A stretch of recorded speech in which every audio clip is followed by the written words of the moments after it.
κύριοι συνάδελφοι, αυτά τα οποία έγιναν πριν από λίγο ξεπερνούν κάθε όριο συνεννόησης και αποδοχής ανάμεσα στις παρατάξεις.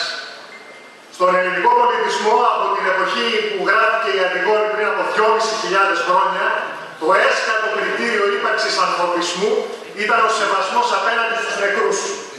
Γι' αυτό ακριβώς γράφτηκε η τραγωδία και γι' αυτό ακριβώς έχει μείνει μετά από τόσα χρόνια στη συνείδηση των πολιτών όλου του κόσμου.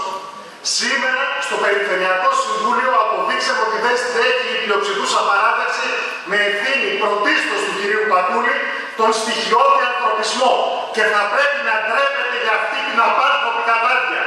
Να έχουμε 60 νεκρά νέα παιδιά, οι περισσότεροι φοιτητές ηλικίας 18 έως 22 ετών, και να θέλουμε να κάνουμε ενός λεπτού έκθεση σε ανάπτυξη της απώλειας αυτών των ανθρώπων της τόσο άδικης από την ενδιάστηση. Θα έπρεπε να ντρέπονται. Ο κύριος Τσίμερος με τον ακούω βγάζει λογοκάμα. Το αφήστε το, δεν πειράζει. Αφήστε το.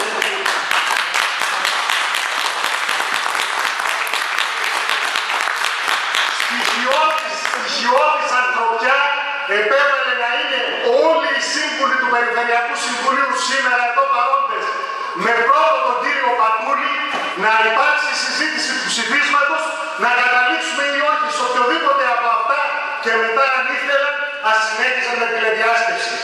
Αλλά να φτάνουμε στο σημείο να περιφρονούμε και ουσιαστικά να φτύνουμε πάνω στους τάφους αυτών των παιδιών με ευθύνη της πλειοψηφίας και του κυρίου Πατούλη είναι κάτι που θα το γράψει με μαύρα γράμματα ιστορία στο Περιφερειακό Συμβούλιο. Και για τον κύριο Πατούλη που το εμπνεύστηκε και για τους υπόλοιπους συναδέλφους που το ανέχτηκαν. Θέλουμε να είμαστε ξεκάθαροι.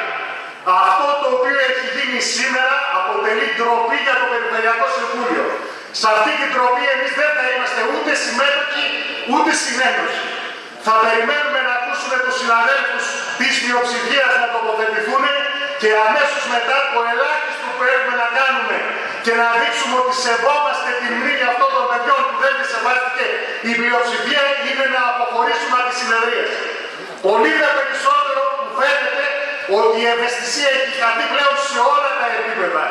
Γιατί η αίσθηση που υπάρχει είναι μια αίσθηση δυσόδης μετά από την είδηση που υπήρξε και πριν από μία ώρα. Ο πρόσφατα δίθεν παρεκτηθής και αποπενθής Υπουργός Μεταφορών κ.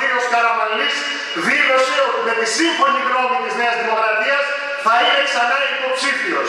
Ντροπή και έσχος για αυτή τη διαδικασία που μας προσβάλλει ως ανθρώπινα όντα. Αμέσως μετά τη συζήτηση θα αποχωρήσουμε. Όσοι συνεχίσουν να ντρέπονται